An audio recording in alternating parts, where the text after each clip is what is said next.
अल्लाह दे बंदिया दिल तीन तरह के ने। दिल तो मुराद है एक तो इंसानी ज़हन है, दिमाग है, सिर का दिमाग उच्च ज़हन है, कल्ब का दिमाग उच्च ज़हन है, हर खलीए का भी अपना महदूद ज़हन है।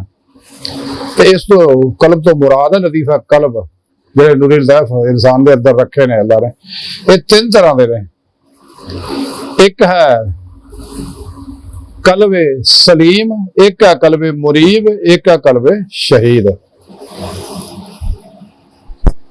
ते ओ कल्ब जिहड़ा दुनिया तरफ रागब रवे अल्लाह नूं कल्ब पसंद रहे।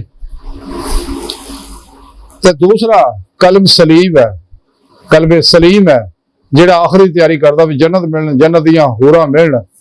वो अलग बात है कि बाद में बला नूं उत्थे बेशक हूरां ही पैण।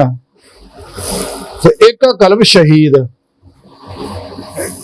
जिहड़ा वल्लज़ीना आमनू अशद्दु हुब्बन लिल्लाह, मेरा सोना रब फरमांदा सूरह बकरा के ईमान वाले है ही जिहड़े रब सोने नाल जुनून इश्क करदे आ, जिहड़े खुदा मस्त हुंदे आ, हर वेले अंग अंग उड़दा नूर इश्क इलाही ना नबरेज हुंदा, मास अल्लाह तो कुल भी कल्ब नूं मुंह मोड़ के हमेशा अल्लाह दे नाल रहिंदे रहे।